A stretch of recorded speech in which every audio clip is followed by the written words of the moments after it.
Iran అమెరికాల మధ్య ఉద్రిక్తతల కారణంగా హర్ముజ్ స్ట్రైట్ మూసివేయడం వల్ల అంతర్జాతీయంగా గత కొద్ది రోజులుగా ముడి చమురు ధరలు పెరుగుతూ వస్తూ ఉన్నాయి. ఒక టైంలో అయితే $120లకు చేరుకుంది ఒక బ్యారెల్ ముడి చమురు ధర.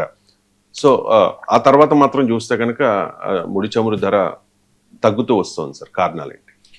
అంటే తగ్గుతూ రావడానికి కారణాలు కాదు, పెరుగుతూ రావడానికి కారణాలు చూడాలి. మొదలు తగ్గడానికి కారణం ఏంటంటే భారీగా పెరిగిన తర్వాత మీకు కొన్ని కంట్రీస్, ముఖ్యంగా G7 నేషన్స్, అది వాళ్ళు తమ దగ్గర ఉన్న వ్యూహాత్మక చమురు నిల్వలు ఉంటారు, స్ట్రాటజిక్ రిజర్వ్స్ ను వాడడం మొదలు పెట్టాక కాస్త సప్లై ఇంప్రూవ్ అయ్యి ప్రైస్ పడిపోయింది. అందువల్ల $119లకు చేరి $105 తగ్గడం ఇష్యూ కాదు, పెరగడం ఇష్యూ. సో పెరగడాన్ని వదిలేసి మనం తగ్గడం గురించి చర్చించకూడదు. తగ్గిన కిందికి రాదు, దట్ ఈస్ స్టెబిలైజ్ అవుతాం. ఎప్పుడైనా ప్రైస్ మూవ్మెంట్స్ ఎలా ఉంటాయంటే కంటిన్యూస్ గా పెరుగుతూ ఉండవు, కొంత పెరిగి కరెక్షన్ వచ్చి మళ్ళీ పెరుగుతూ ఉంటుంది. కానీ చాలా క్లియర్ గా ఇది ఎక్స్పెక్టెడ్ పరిణామం. ఎందుకంటే ఈ వార్ మొదలైన రోజే అనుకున్నది ఏంటి, ప్రపంచానికి చమురు షాక్ తప్పదా అంటే తప్పదు అనే ఆన్సర్ వచ్చింది. ఎందుకంటే ఇట్స్ ఆల్ ఎక్స్పెక్టెడ్ డెవలప్మెంట్స్. ఎందుకంటే ప్రపంచ చమురు నిల్వల్లో అతిపెద్ద భాగం ఉన్న ప్రాంతం ఇది. కొన్ని అంచనాల ప్రకారం అయితే 2/3 అని, 50% అని, 50% తగ్గకుండా గ్లోబల్ ఆయిల్ సప్లైస్ ఈ వెస్ట్ ఏషియా, నార్త్ ఆఫ్రికా వానా అంటారు, లేదా middle east and north Africa Meena అంటారు. సో ఈ వానా లేదా మీనా ప్రాంతం నుంచి ఉత్పత్తి అవుతుంది. అందువల్ల సహజంగానే ఈ ప్రాంతంలో ఎప్పుడు ప్రాబ్లం వచ్చినా కూడా మీకు ఆయిల్ సప్లైస్ ఎఫెక్ట్ అవుతాయి, ఆయిల్ ప్రైసెస్ పెరుగుతాయి. 1970s నుంచి ఇప్పుడు 2020s వరకు ఒక 50 ఏళ్లకు పైగా మీరు కనుక చూస్తే కనీసం ఒక 5 సార్లైనా ఆయిల్ ప్రైసెస్ ఇలా పెరిగాయి. మీకు కువైట్ పైన ఇరాన్ దాడి చేసినప్పుడు, ఇరాన్ ఇరాక్ వారప్పుడు, ఇరాక్ పైన అమెరికా వారప్పుడు, ఇలా ప్రతిసారి లాస్ట్ జూన్లో 12 డే వారప్పుడు. సో వెస్ట్ ఏషియాకు యుద్ధాలు కొత్త కాదు, యుద్ధాలు జరిగినప్పుడల్లా ఆయిల్ షాక్ కొత్త కాదు. కానీ ఈసారి ఇబ్బందికరమైన అంశం ఏంటంటే ఇంతవరకు జరిగిన ఆయిల్ డిస్రప్షన్స్ అన్నిటికన్నా అతిపెద్ద డిస్రప్షన్. ఇప్పుడు ఒక అంచనాల ప్రకారం ఏంటంటే ప్రతిరోజు 20 మిలియన్ బ్యారెల్స్ పర్ డే అనేది సప్లై ఆగిపోయిందని. అంటే 2 కోట్ల బ్యారెల్ల ప్రతిరోజు సప్లై అయిపోయింది. This is higher than the entire disruption ఇప్పటి వరకు చరిత్రలో ఏనాడు అన్నిసార్లు జరిగినటువంటి డిస్రప్షన్ కన్నా అతిపెద్ద డిస్రప్షన్. సో అందువల్ల ఎందుకంటే కారణం మీరు అందరూ ఊహించినట్లే ఇరాన్ ఈ వార్ మొదలు కావడంతోనే స్ట్రెయిట్ ఆఫ్ హర్మూజ్ మూసేస్తుంది. మనం చాలాసార్లు చెప్పుకున్నాం స్ట్రెయిట్ ఆఫ్ హర్మూజ్ జలసంధి. ఇది స్మాల్ స్ట్రెచ్ ఆఫ్ వాటర్, అంటే మన సముద్ర జలాల ప్రవాహంలో కొన్ని ప్రాంతాల్లో చిన్న చిన్న స్ట్రెచెస్ ఉంటాయి.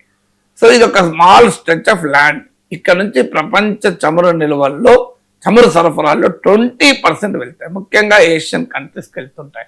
Saudi Arabia, United Arab Emirates, ఇలా దేశాల నుంచి చమురు ఈ ప్రాంతానికి వెళ్తుంది. ఇరాన్ మొదటి నుంచి కూడా హెచ్చరిస్తూ వచ్చింది, మాపై కనుక దాడి జరిగితే మేము హర్మూజ్ జలసంధి మూసేస్తాము అని. ఎందుకంటే వాళ్ళ దగ్గర ఉన్న స్ట్రాటజిక్ వెపన్.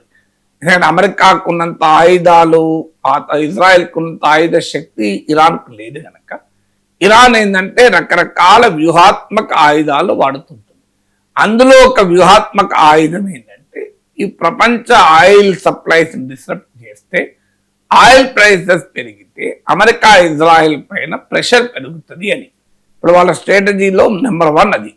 అందుకే స్ట్రెయిట్ ఆఫ్ హర్మూజ్ జలసంధిని ఆపేశారు. దాంతో 20% గ్లోబల్ ఆయిల్ సప్లైస్ ఆగిపోయినాయి. దీంతో ప్యానిక్ బయింగ్ కూడా మొదలవుతుంది. ఎప్పుడైతే అంత పెద్ద ఎత్తున ఆల్రెడీ రష్యన్ ఆయిల్ పైన అమెరికా శాంక్షన్స్ పెట్టింది, ఇరానియన్ ఆయిల్ పైన శాంక్షన్స్ పెట్టింది, వెనుజులన్ ఆయిల్ చాలా ఏళ్ళ శాంక్షన్స్ ఉండే, ఇప్పుడు అమెరికా ఎత్తివేసిన స్టిల్ పెద్ద ఎత్తున ప్రొడక్షన్ లేదు. సో అందువల్ల అమెరికా చేస్తున్న పనుల వల్ల ఇప్పటికే ప్రపంచంలో ఆయిల్ క్రైసిస్ ఉంది. దానికి ఇప్పుడు ఇరాన్ యుద్ధము తోడైంది. సో తోడు కావడంతో నీకు పెద్ద ఎత్తున పెరిగింది. ఇప్పుడు ఇరాన్ హెచ్చరించింది, మాపై ఇలాగే దాడులు జరిగితే $200 పర్ బ్యారెల్ కూడా పెరుగుతుంది. అందువల్ల ఆయిల్ ఒక స్ట్రాటజిక్ వెపన్ గా ఇరాన్ ఉపయోగిస్తుంది. ఇక ఇతర స్ట్రాటజిక్ వెపన్స్ లో భాగంగా అనేక దేశాల మిలిటరీ బేస్ల పైన అటాక్ చేయడం, అమెరికన్ మిలిటరీ బేస్ పైన, అన్ని దుబాయ్ లాంటి ఒక అరబ్ బిజినెస్ సెంటర్ల బ్రాండ్ను దెబ్బతీయడం, అంటే ఆ రకంగా ఈ వార్ని ఎక్స్టెండ్ చేసి అమెరికా ఇజ్రాయెల్ పైన ప్రెషర్ తేవాలన్నది ఇరాన్ లక్ష్యం. ఆ ప్రెషర్ టాక్టిక్స్, దీన్ని నేను ఇదివరకు కూడా చెప్పాను, అసిమెట్రిక్ వార్ఫేర్ అంటారు. అంటే నువ్వు బలహీనుడు బలవంతునితో కొట్లాడేటప్పుడు వాడే ఆయుధాలు వేరే ఉంటాయి. బలవంతులేమో స్ట్రేట్ గా వచ్చి అటాక్ చేస్తాడు, బలహీనుడు తనను తాను కాపాడుకుంటూ యుద్ధం చేయాలి. సో అందువల్ల తానుకున్న రకరకాల వ్యూహాలతో చేస్తుంటాడు. అందులో ఈ అసిమెట్రిక్ వార్ఫేర్ లో ఒక భాగం ఈ వార్ని ఎక్స్పాండ్ చేయాలి. అంటే ఇతర దేశాలు ఇప్పుడు 14 కంట్రీస్ మీద అటాక్ జరుగుతున్నాయి, ఎక్స్టెండ్ చేయాలి, దీర్ఘకాలం పట్టేలా చేయాలి. 2, 3 దీని geopolitical and geoeconomic cost పెంచాలి.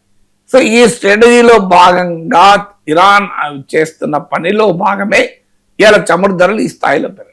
దానికి కారణం ఎవరు? కారణం అమెరికా జరుపుతున్న దాడి, ఇజ్రాయెల్ ఏకంగా ఒకవైపు ఇరాన్ స్ట్రెయిట్ ఆఫ్ హర్మూజ్ జలసంధిని మూసేసి మీకు ఆయిల్ సప్లైస్ మీద ఎఫెక్ట్ అయితే, ఇజ్రాయెల్ ఏకంగా ఇరాన్ ఆయిల్ డిపోల పైన దాడులు చేసింది. ఈవెన్ అమెరికా కూడా దాని పట్ల ఆగ్రహం వ్యక్తం చేసింది అన్నారు.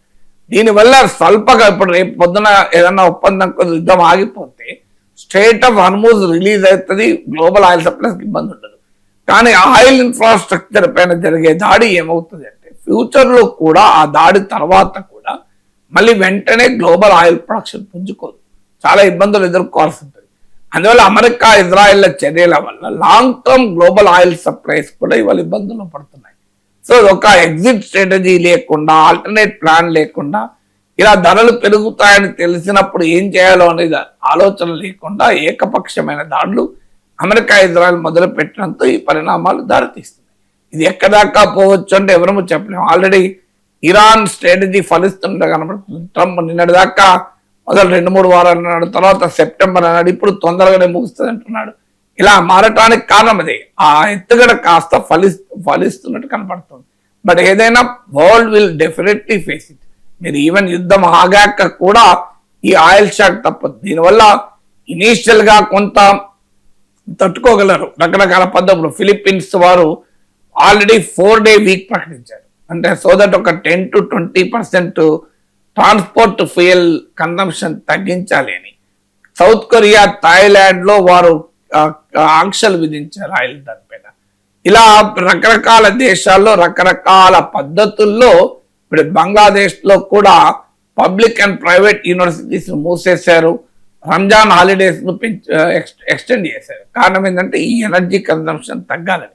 ఇప్పుడు మన దేశంలో ఇప్పటికీ ఆయిల్ మార్కెటింగ్ కంపెనీస్ పెంచమని చెప్తున్నారు. కీలకమైన ఎన్నికలు కూడా ఉన్నాయి కనుక జనరల్ గా మన దగ్గర ఎన్నికలు ఉన్నప్పుడు ధరలు పెరగవు. ఇప్పటికే ప్రభుత్వం గతంలో ప్రపంచ ఆయిల్ మార్కెట్ లో ధరలు తక్కువగా ఉన్నప్పుడు ఆ బెనిఫిట్ ప్రజలకు ఇవ్వలేదు. మీకు ఉదాహరణకు 2012 ప్రాంతంలో $140 పెరిగింది బ్యారెల్. అప్పుడు కూడా ఇప్పుడున్న డీజిల్ ధర లేదు, పెట్రోల్ ధర లేదు. Even Narendra Modi prime minister అయ్యే టైంకు $108 పర్ బ్యారెల్, ఇవాళ 105 ఉంది. కానీ ఆ రోజు పెట్రోల్ 70 రూపీస్కి. మీరు కావాలంటే వెనక్కి తిరిగి గుర్తు చేసుకోండి, 2014లో పెట్రోల్ ప్రైస్ వాజ్ 70 రూపీస్. అప్పుడు మరి $108 పర్ బ్యారెల్, ఇప్పుడు 105 ఉంది. ఇంకా ఇన్ని రోజుల వరకు అయితే $50, $60 ఉంది. మరి ఎందుకు $60 ఉన్నప్పుడు కూడా మనం 100 రూపీస్ కట్టాం మనం. అందువల్ల ఇప్పటికే ప్రభుత్వం పెద్ద ఎత్తున పన్నులు వేసింది కనుక ఆయిల్ ప్రైసెస్ తొందరగా పెంచితే ఈ ప్రశ్నలు వస్తాయి కనుక ప్రభుత్వం కాస్త ఆలోచిస్తుంది. బట్ ఎంతకాలం ఆగుతుంది అనేది క్వశ్చన్ మార్క్.